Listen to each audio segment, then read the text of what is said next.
Christ déclare qu'il est la vie. Jean 14,6. Christ est le seul qui possède la vie en lui-même. Christ est la vérité en raison de ce qu'il possède, la vraie vie. Jean 14,6. Tout ce que nous devons devenir par l'œuvre de l'Esprit est possible par sa vie. La vie de Christ renferme tout ce qu'il est en lui-même, dans son essence même. Ce que nous savons, c'est que la finalité de toutes les activités de cette vie sera la glorieuse et sainte cité telle qu'elle fut montrée à Jean, l'apôtre. Cette vie est pure, sans mélange, limpide et transparente. Comme la pierre de jaspe, sans compromis. C'est cette vie-là qui remplira la nouvelle création. Comme le cep porte les serments, de même nous sommes issus de lui. Le Seigneur déclare « Je suis le cep » Jean 15,5. Force est de constater que le serment ne fait aucun travail. Il reçoit la sève nourricière par le cep, afin de porter du fruit.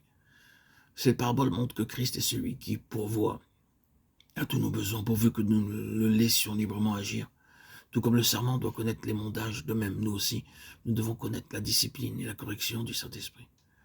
Le serment demeure attaché au cep, nous aussi, en demeurant unis à Christ par la foi. Sa vie devient notre vie, comme la sève du cep devient celle du serment. C'est uniquement sa vie qui produit le fruit et nous confère l'honneur de le porter aussi en tant que serment. Dieu doit voir en nous le fruit de sa propre vie en Christ. L'amour, la joie, la paix, la patience, la bonté, la bienveillance, la foi, la douceur, la maîtrise de soi. Ces 8 déclarations constituent l'ensemble de ce que Christ est pour nous et par conséquent de tout ce dont nous sommes participants en lui. Que le Seigneur nous accorde la grâce pour persévérer dans une offrande joyeuse afin que tout ce qu'il est devienne notre expérience.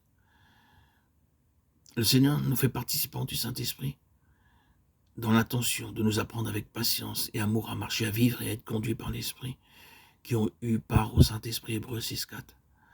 Et pour apprendre à marcher et à être conduits par l'Esprit, nous devons être dans une sujétion totale au Saint-Esprit.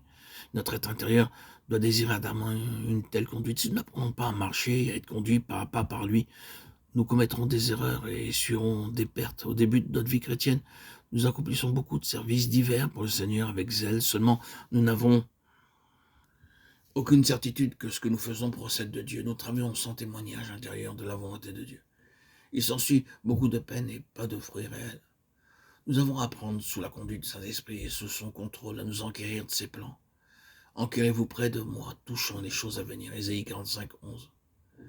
Invoque-moi, je te répondrai. Je te montrerai des choses grandes et cachées que tu ne connais pas. Jérémie 33,3. La recherche de son plan, de sa volonté pour notre service, de même que pour notre vie de chaque jour, doit être une recherche patiente. Nous ne devons jamais nous engager sans que nous soyons absolument certains de son plan. Nous pouvons être amenés à prier des jours, des semaines, des mois, jusqu'à ce que les choses deviennent claires dans notre esprit. Tous les mouvements du Seigneur étaient souverainement conduits. Il allait là où le Père voulait. Christ était entièrement lié et assujetti à l'Esprit. Paul s'assurait avec ses collaborateurs du plan de Dieu avant de s'engager en quoi que ce soit. Notre sensibilité à percevoir et enregistrer la connaissance de chaque détail de son plan dépend dans une très large mesure de la réalité effective de notre entière dépendance et sujétion à l'Esprit.